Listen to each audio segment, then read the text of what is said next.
Hey guys, Metal Viking 82 here, back with a new Viking Orations. Got another review for you today, and this time I'm going to be talking to you about the forthcoming split release between Dungeon Crawl and Throne of Iron, entitled The Side Quest, due out December 16th on Wise Blood Records. And yeah, this split release is going to contain 10 tracks, be a little under 27 minutes in length. Dungeon Crawl gets 4 tracks, and Throne of Iron get the remaining 3.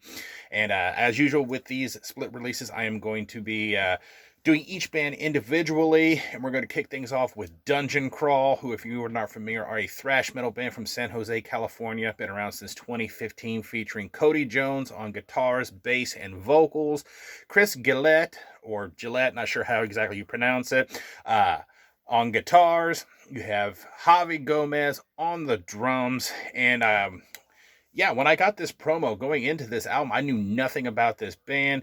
So I was really curious to see what they brought to the table. And after it was all said and done, I was sold on these guys and was left with a really sore neck. Now, the lead-off track, Minions of a Dark Master, starts things off on a very interesting note, as it's this kind of like very cool sounding dungeon synthy kind of intro here. It's very ominous sounding, very mystical and evil, and even epic. And just honestly, it made me already love this split just the minute that thing started. But once the band gets started proper, you're struck by the very Dee Vernier-ish style of bass here.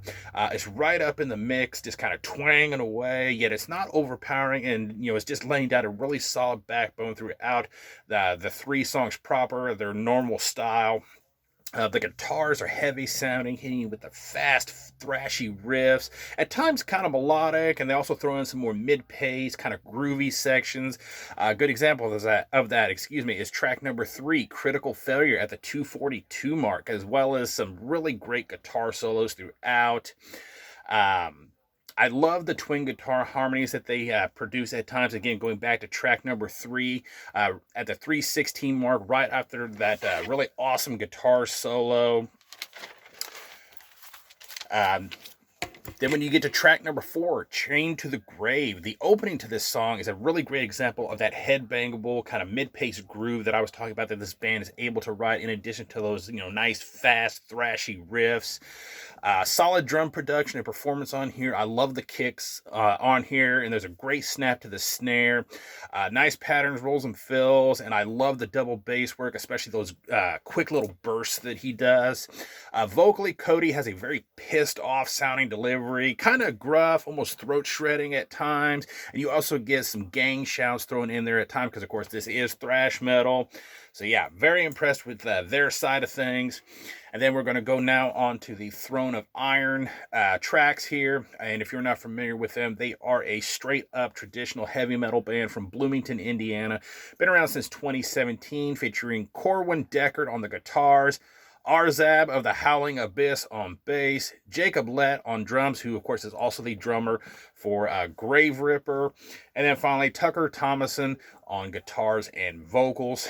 And now I first discovered these guys through the connection with Grave Ripper, and honestly I've been a fan of their fantasy Dungeons and Dragons themed brand of traditional heavy metal ever since. And man, did they ever bring their A game to this split. Their part starts with the sound of water and this kind of epic sounding guitar riff, eventually settling into a nice chuggy mid-paced groove at about the 56-second mark. The bass tone on here is nice and thick. It's not too high up in the mix, but it can be heard throughout, laying down that solid backbone. And I noticed, though, when I was listening to their 3 songs, that it seems to come through in the mix just a little bit more once you get into the second and third song of their particular half of this split. Great guitar work on here. They kind of have that 80s heavy metal tone to them.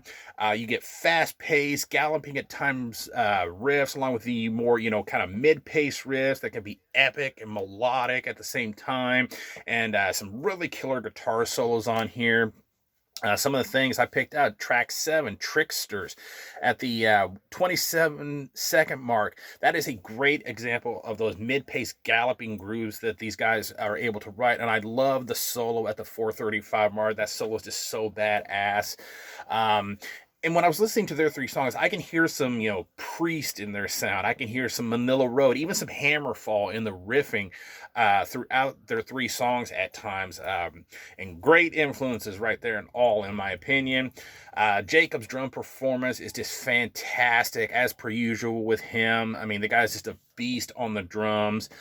Very organic, 80s sounding style production. The kicks have a nice thump to them, and there's a nice loud snap to the snare. As usual, he turns in, does a lot of cool patterns, rolls, and fills. I especially love his double bass work, especially with that thumping sound that the kicks have. Tucker, I think, turned in a really strong vocal performance here, and honestly, he seems like he's just only gotten better with each release, in my opinion. His vocals have that, epic kind of Manila Roadish feel to them, with that, kind of 80s echo that are used to hearing with, old school sounding albums. I mean, I know I keep talking about the 80s, but that's what the vibe you get off of listening to these guys is just 80s traditional heavy metal.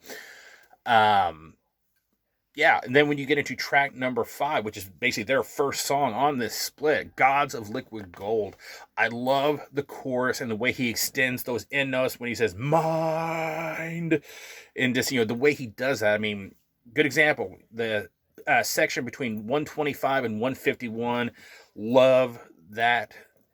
That's what makes this my favorite song on their side of the split. And I especially love those kind of subtle keyboards that are underneath the vocals during that chorus and everything, with its, faint, like, oh, this very faintly, you can just barely make it out, but it really adds something to the vocals there. Like I said, this makes this my favorite song of Throne of Irons on this split. Overall, I think this is just an absolutely amazing split release. I was very impressed with Dungeon Crawl, and I actually plan to buy their full-length tape tomorrow on Bandcamp Friday. Throne of Iron just kicks ass as usual. Both of these, Dungeons and Dragons loving bands really turned in great performances, I think, on here, and I really look forward to hearing more from them. I give this a solid 9 out of 10. Go check out both of these bands and this split. I will be leaving a link down below so you can check out the singles that they have for each one of these bands so far on their individual band camps. And of course, leave a link to the Wise Blood Records band camp so you can pick up a copy if you so desire, which I think once you hear this, you definitely will. December 16th is the release date. Go check these guys out. Thank you guys so much for watching and subscribing. And until next time, stay brutal.